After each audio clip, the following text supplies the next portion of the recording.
Go. Shamir's back. And we're going on. Okay. Can you hear me? Yes, I can hear you. That was trippy, man. What was that? I have no idea. You didn't. Yeah, we're on Facebook now. I'm just Yeah. letting the people in the Zoom room know. That was trippy. That was really trippy. There was this. Yeah, there was this. This like galactic drum beat going on. It was Wow. Going, yeah, and there was no sound. There was no sound. Let's see. Yeah, I messed up my my stand. So. Oh. So what's going on, man? We stayed up late last night. I usually get up a couple hours, 2 or 3 hours before the first show, and I got up 45 minutes before because we had this electrical storm here. Oh, wow. Kauai. It was the craziest thing. It went on all day and in the night, and it was lighting up the whole sky. And you never saw any lightning until like the last, like midnight or 1 o'clock. We saw a couple of lightnings. But so we thought Star Family was going to land. Yeah. Light is on. Car light is on. Where are you at now?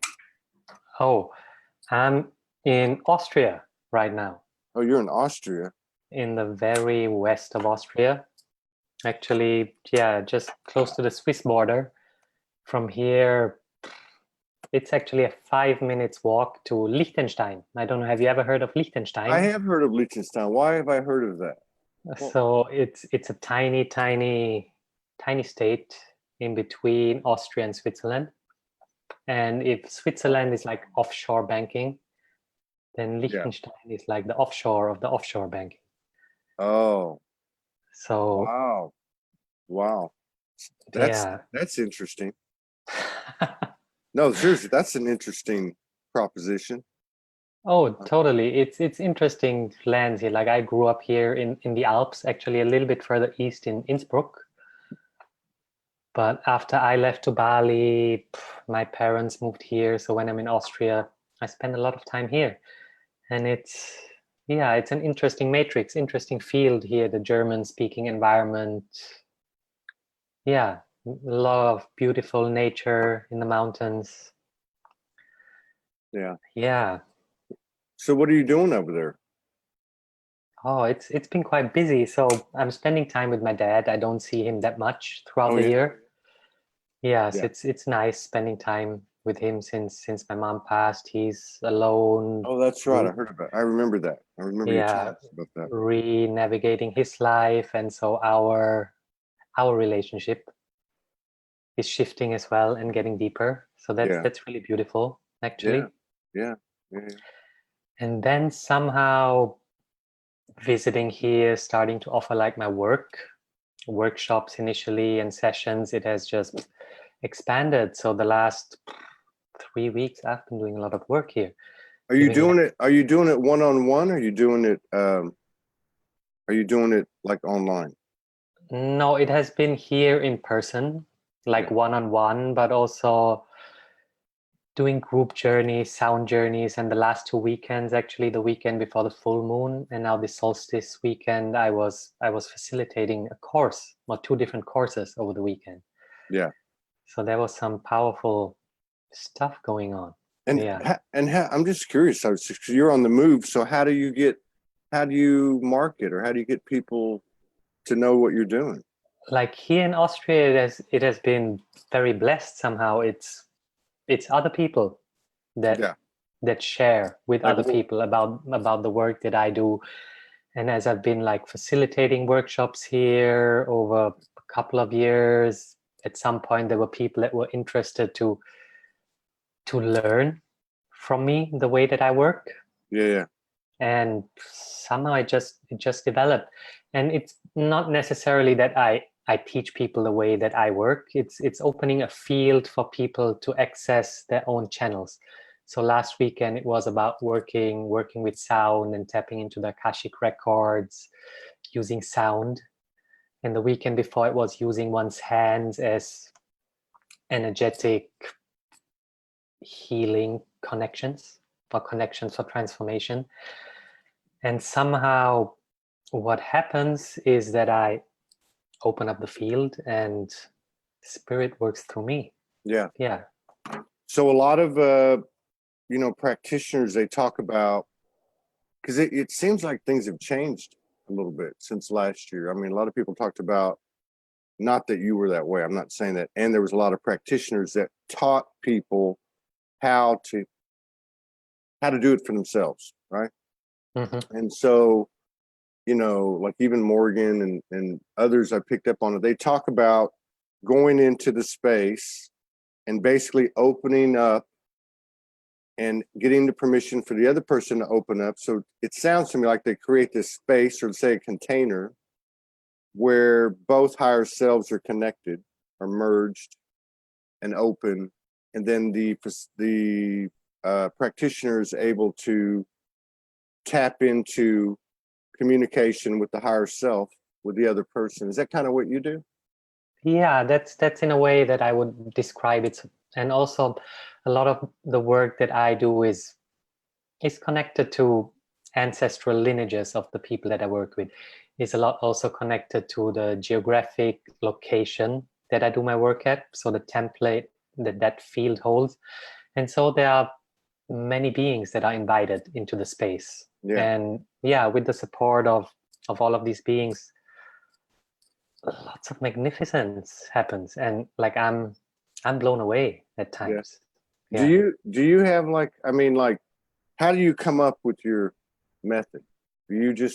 Is every one of them different, or do you have a certain way you do things, or does it just depend on? Yeah, it has developed over time. So I studied physiotherapy when I was younger. From there, theta healing, craniosacral work, breath work, inner dance, and the last magnificent component that came into was working with sound. And so there's a certain template when I work in one-on-one sessions, like in person, where all of these modalities are blended together, and in the end they are not specifically modalities anymore, but it's working with the brain waves, tapping into the Akashic records, reprogramming the field. It's even hard to explain in words, because it's beyond Non-verbal. Yeah, it's beyond It's non-verbal. what words could describe sometimes. Yeah. So do you help people to reprogram their DNA, or? Yeah, like clearing the DNA and activating their DNA. Yeah. Like my intention in what I share and what I offer is to help people to really embody their full potential and to live their true life purpose.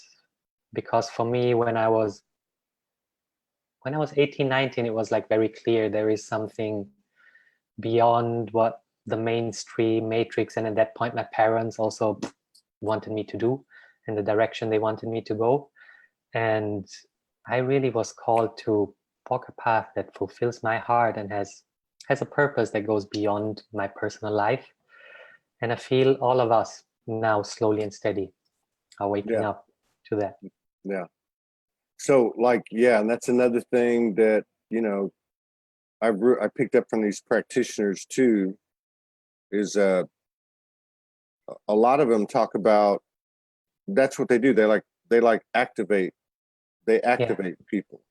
And once they activate them, they're activated and they're on their own path, basically, Yeah, and it is because as I said, I was working as a physiotherapist, and people would come to me with problems, physical issues, and it would be at that point still more defined as healing work. But at some point, my truth and my authenticity didn't resonate with healing anymore, from the perspective that everything is all right the way that it is. And if we activate our potential, if we activate our DNA, healing will happen without specifically needing to focus on something that is out of alignment. Just let's enhance what is there and dig out what is maybe covered underneath. Yeah, so like the word healing, the word forgiveness, we've talked about, the community's talked about they're not real. There's no use for the word healing because that basically suggests that something's wrong, right? Yeah. And then forgiveness, same kind of thing. We're all innocent here. Every one of us is innocent here. We all are actually very courageous for coming here and doing what we're doing. But how do we make the jump from talking about it like some new age babble, and actually being that, actually carrying the frequency where the two words, for instance, healing and forgiveness, do not exist in the 5D dictionary? How do we actually make that jump and stop using the words and then more importantly, stop carrying that frequency? Yeah. Yeah.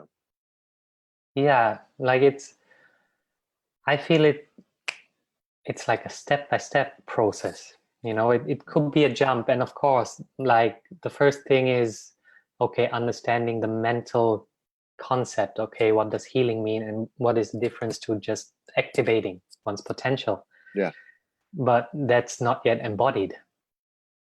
And so it is understanding the mental concepts, and then step by step, like it is all in our bodies, in our physical body, in our energetic body. Like it's all about awareness and presence in the body, and getting away from our identification with the mind and trying to describe and understand everything with the mind, and dropping into that physicality.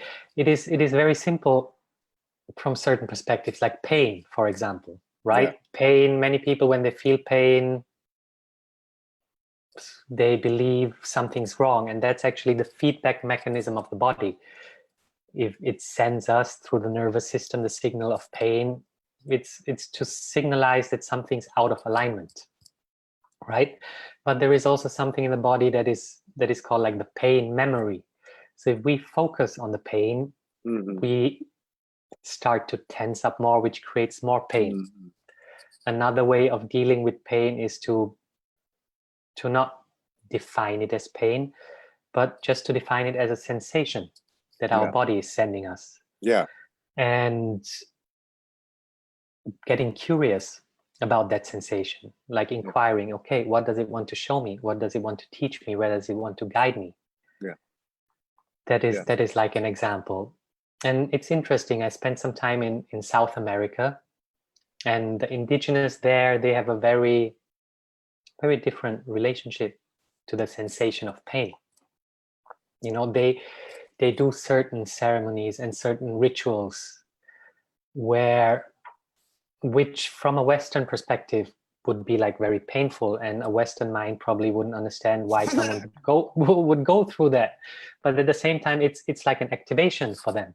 It's like signals through the body, through the energetic field, that is like liberating potential within us as well. So there are many ways and many perspectives on life, and it's up to us to choose which stand to take. That's a good point. I want to go back to that. I want to just go back to that and go back to something else you said about the embodying. I think to get some more clarity. So for one thing, like this thing you're talking about with the pain, right? And the South American cultures, or South American older traditions. So, I'm married to a priestess. We're not big on labels, but some kind of galactic extraordinary being carrying a bunch of sacred wisdom. So every now and then, quite often, an aspect of her will jump in and take us through something, take us through a communication or a ritual or an activation many times. And many times it's been on the masculine, right? As we've been, following the collective, and the masculine's been expanding and all that.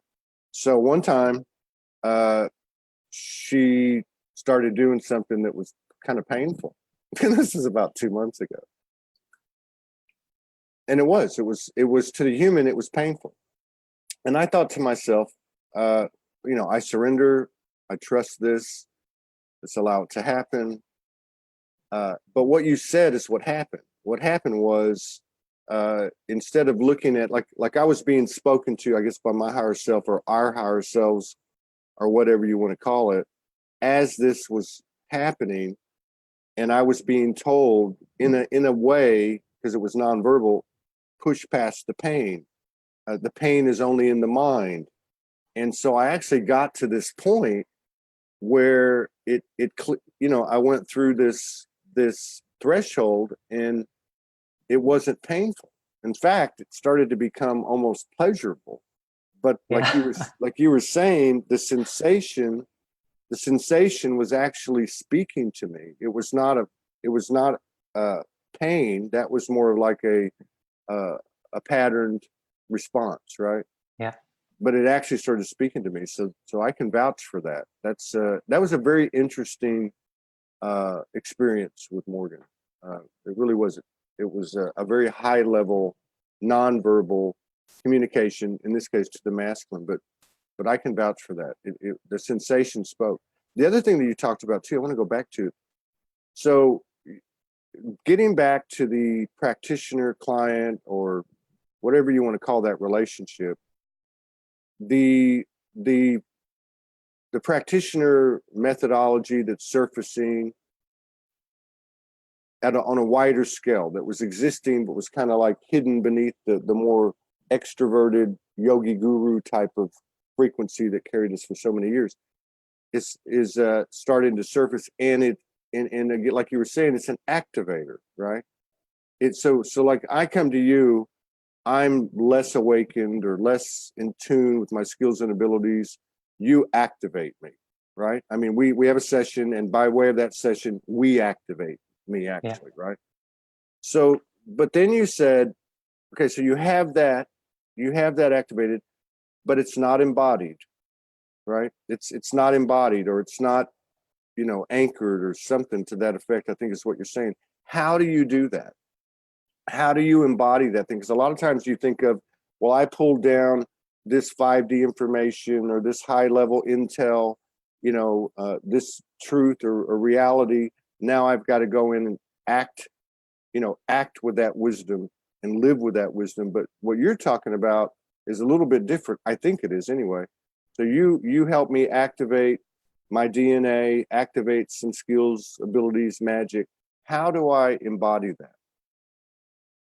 Yeah, so when I work with clients, we always have like a talk to see what is present in one's life, right? When we speak about embodiment, it's about really implementing it in our lives.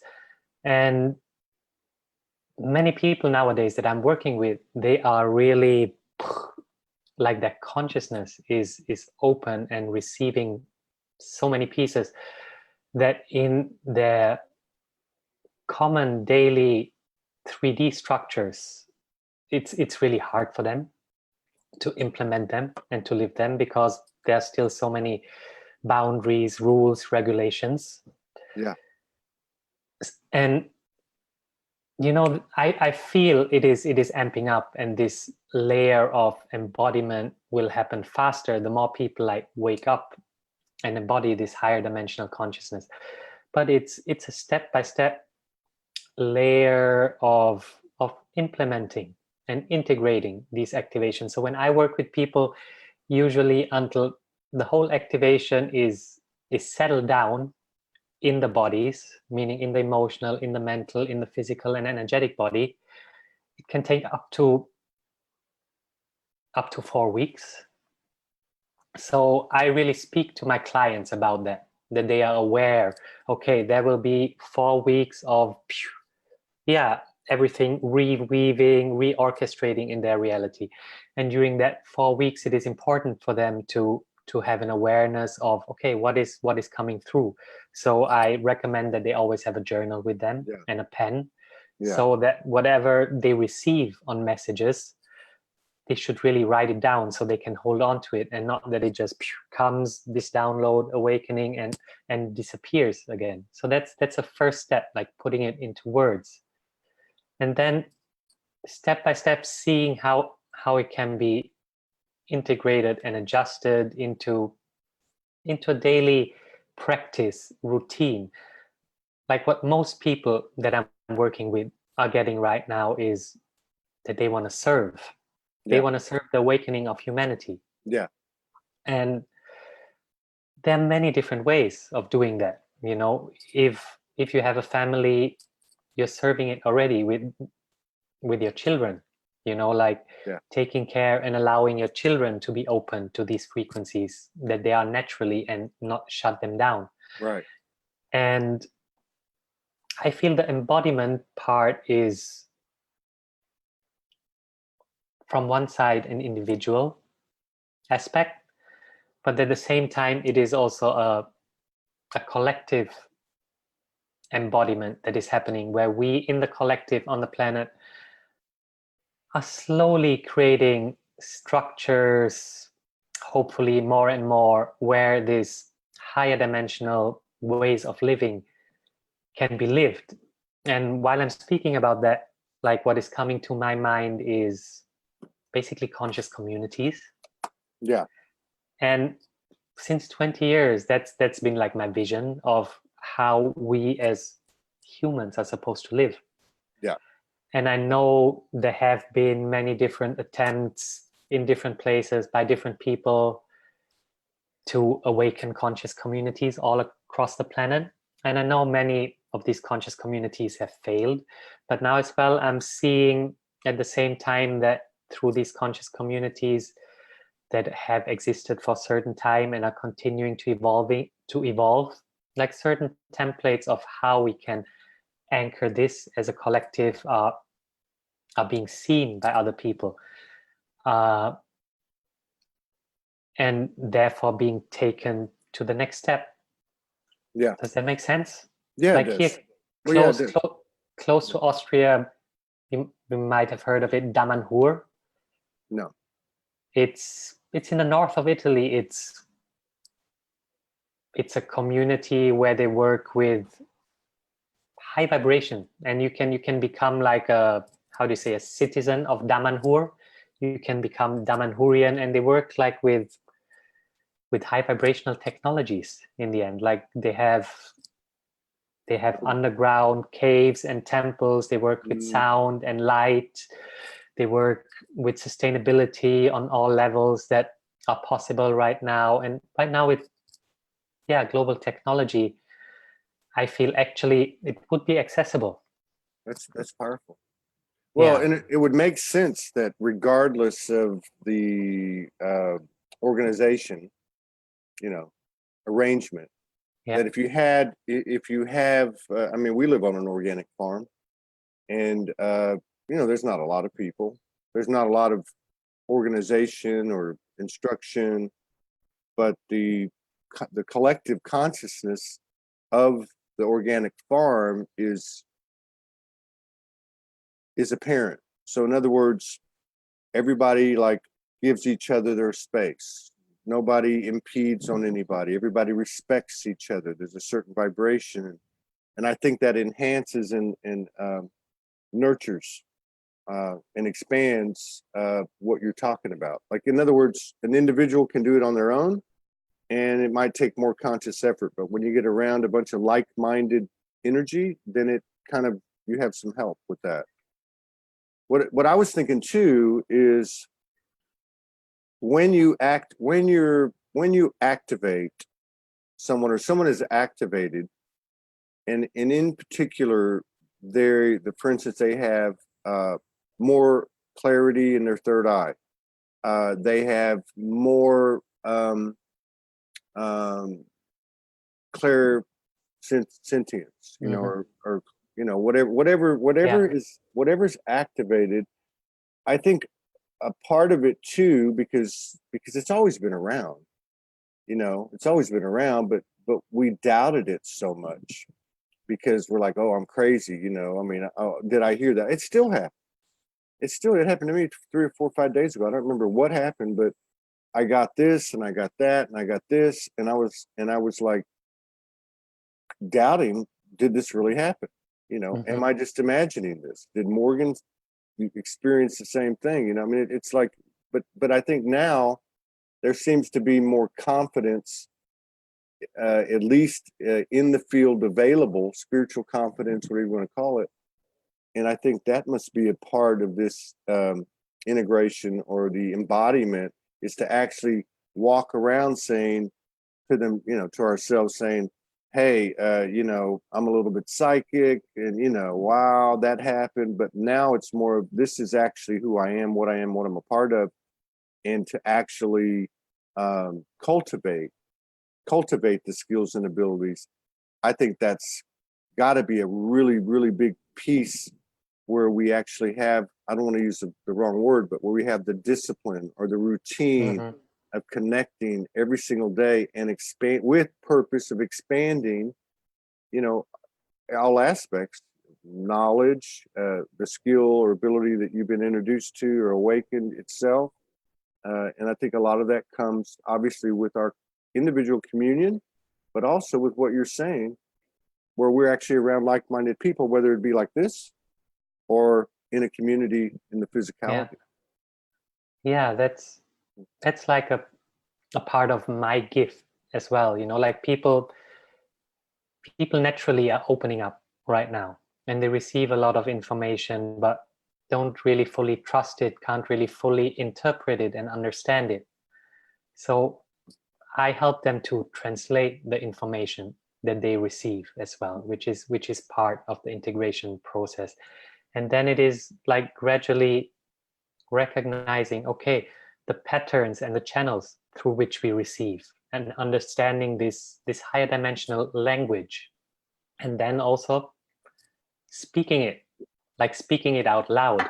I feel that has been like a big step for me recently as well. Like I receive a lot of information through patterns that I observe on what is happening on the planetary grid. Can you give us an example? I'm just curious. Yeah, like you, for example, are in Kauai right now. Yeah, I'm in Austria right now.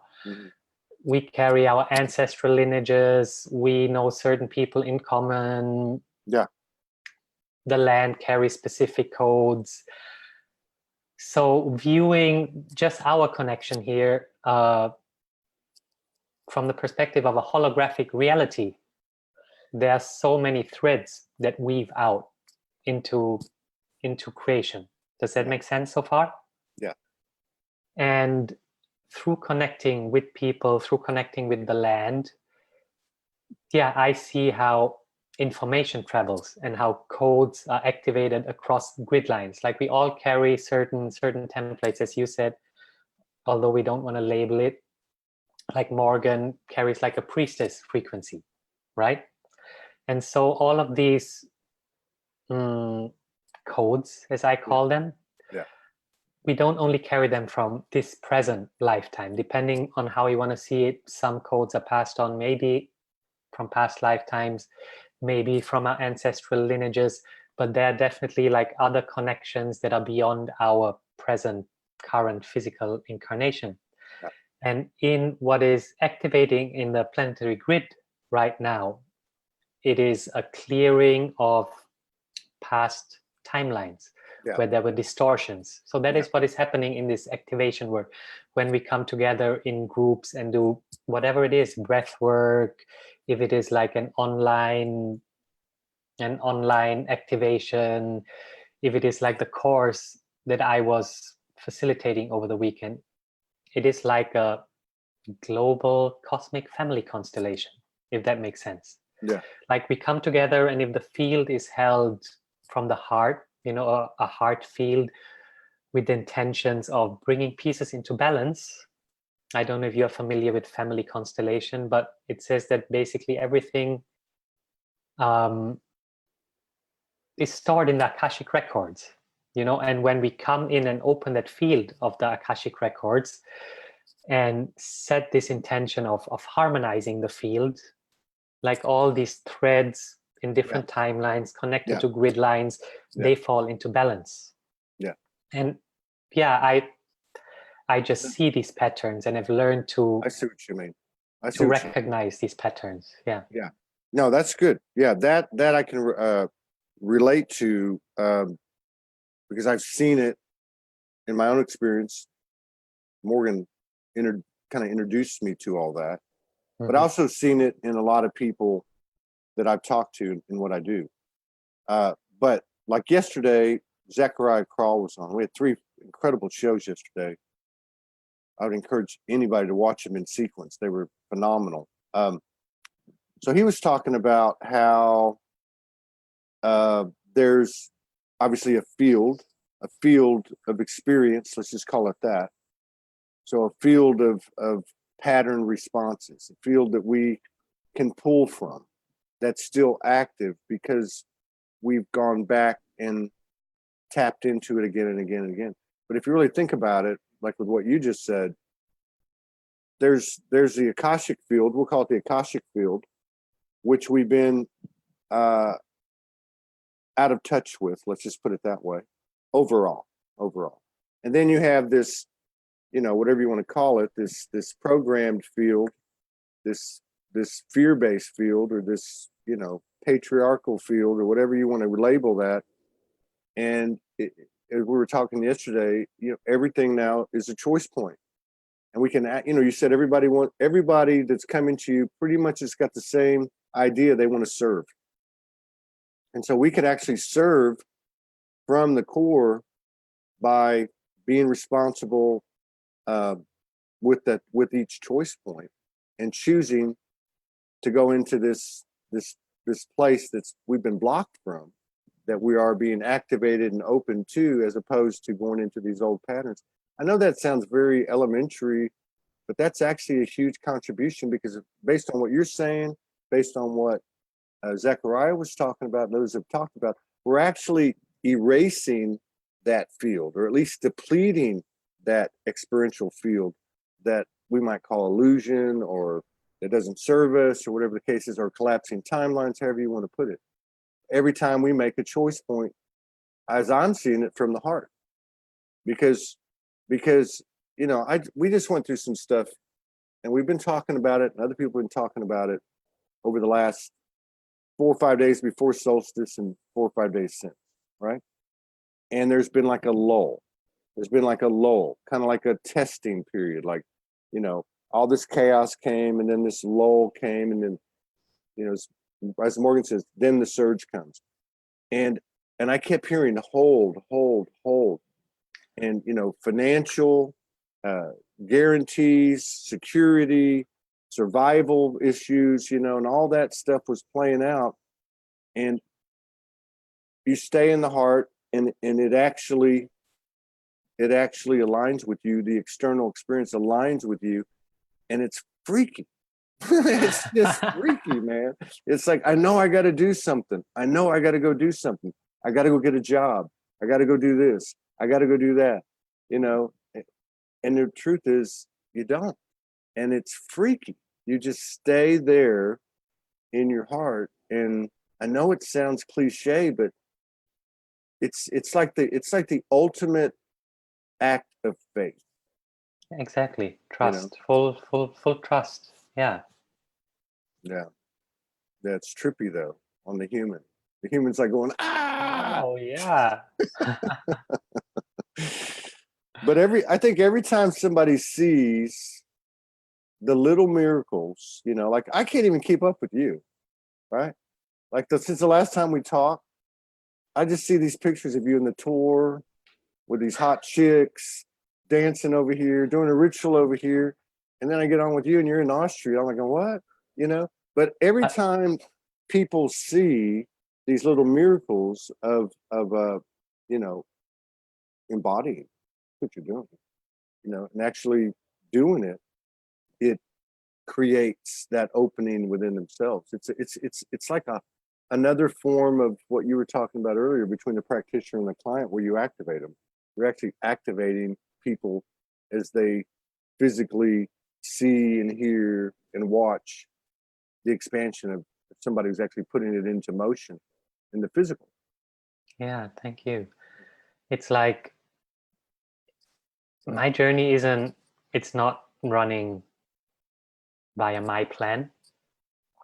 Like, No. I've learned, and it's not that I've mastered it in every moment. Like, I'm not at all saying that, I have my challenges and my stuff comes up, but my journey is devoted to surrender and serve the greater good of all, and to serve divinity and the cosmic unfolding. I just had this trust and this faith that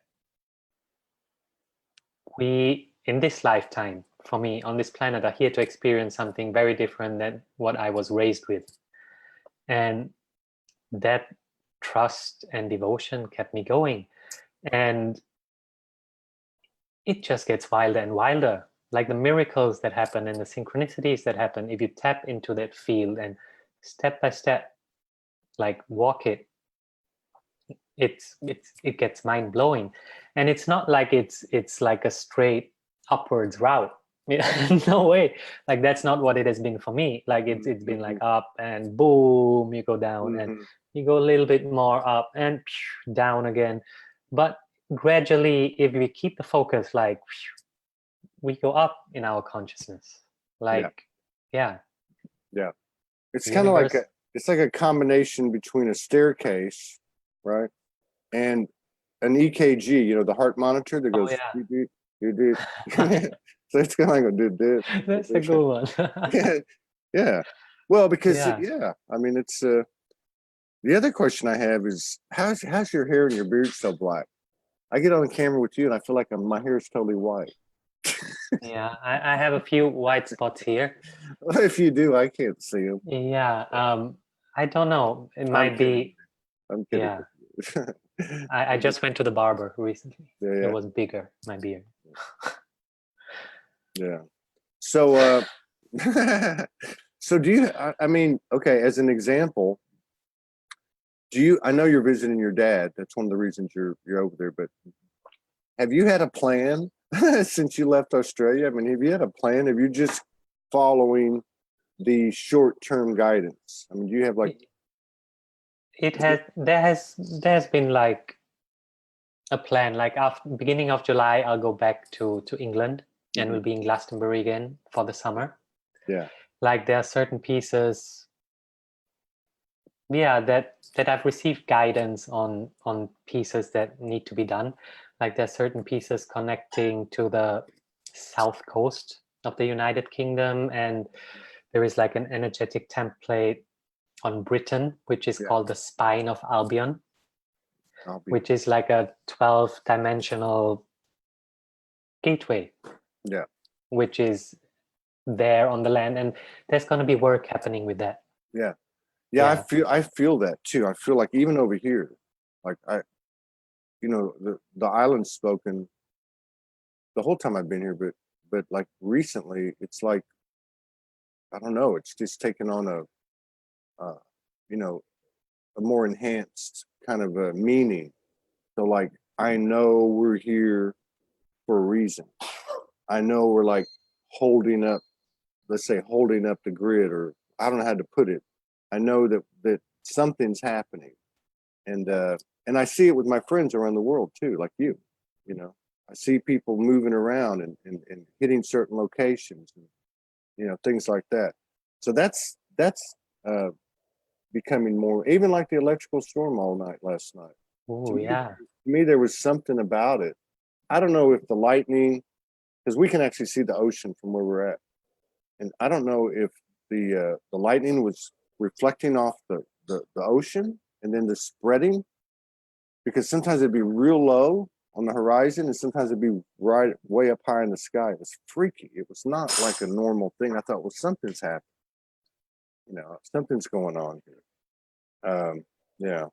Yeah, so I listen a lot to the communication of my higher self with Gaia, and that's another reflection of, like, to me, that's a reflection of oneness. People speak about oneness, but when we speak about what does embodied oneness mean, of course, like living through our hearts, living in love. But if we see ourselves as one with all of creation, like Gaia is such a magnificent being. Yeah. Like she's talking to us all the time, as do the clouds, as does the sky.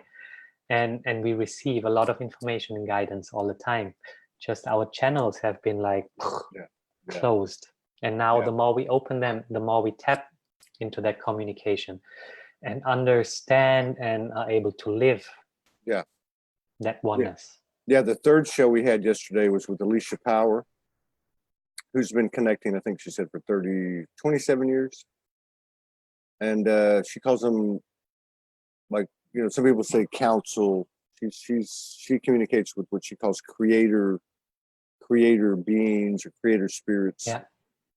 And so in the conversation, you know, it just dawned on me, because I mean, she said something that really resonated with me, and I thought, you know, that's how I feel. Like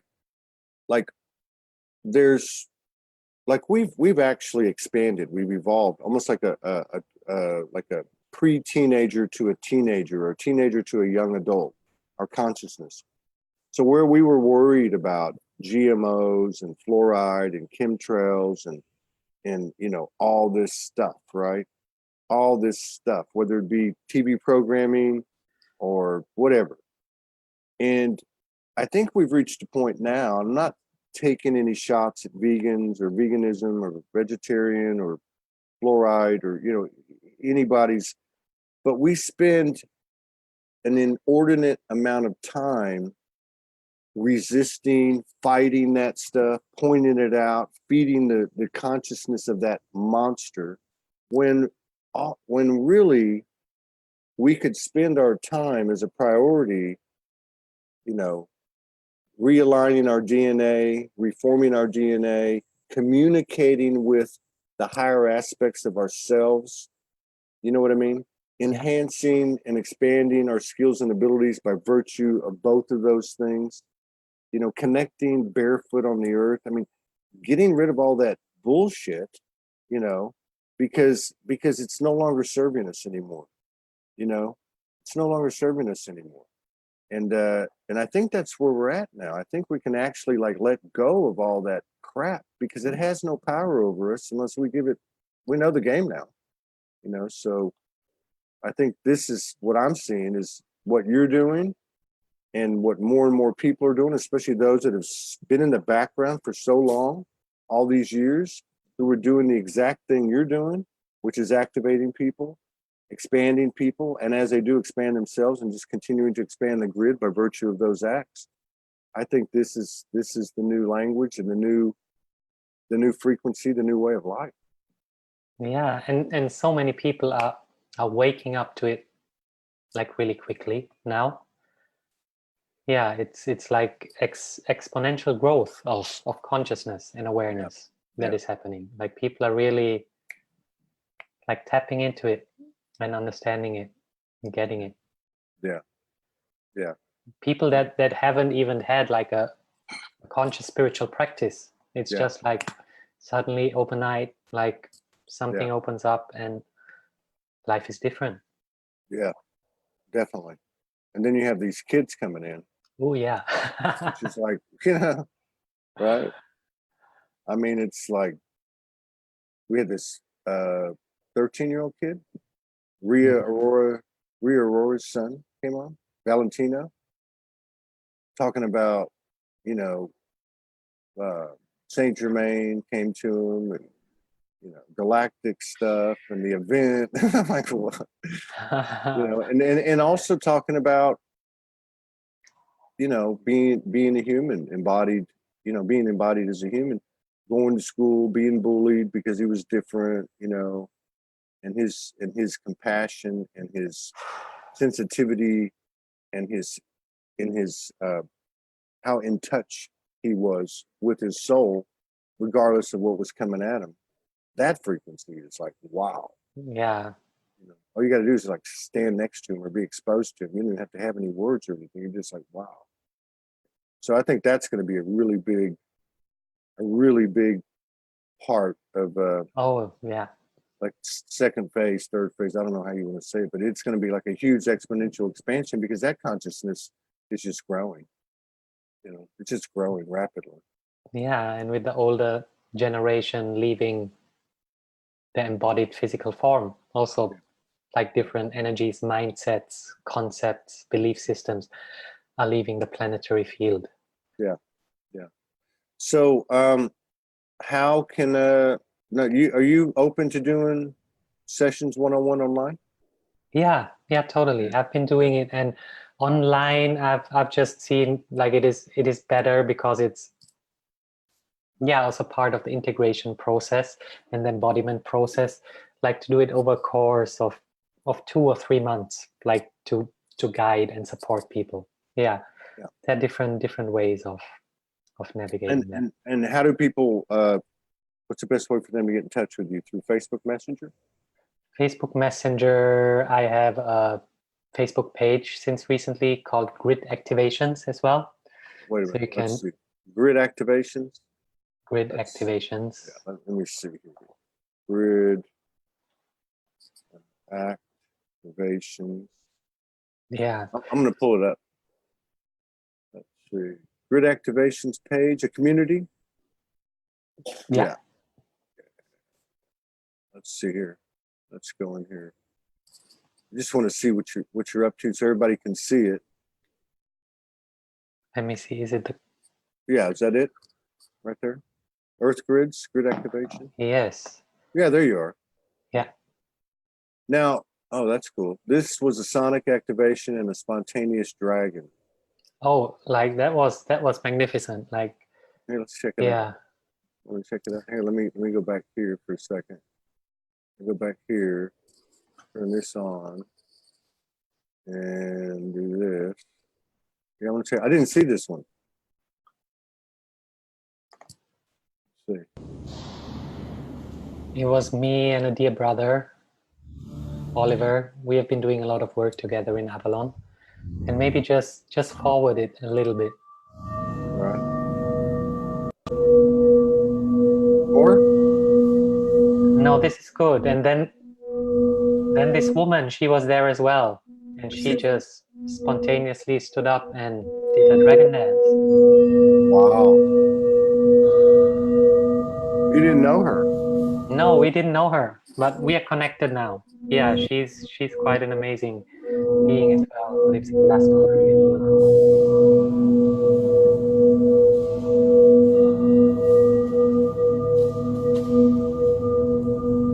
Wow.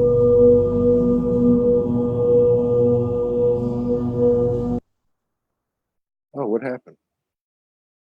We get knocked off? No, it's just buffering. Huh, that's weird. Shouldn't be. We got an Ethernet cord. Wow, that's really impressive. It's really Yeah, so this is the community, but there is also the page.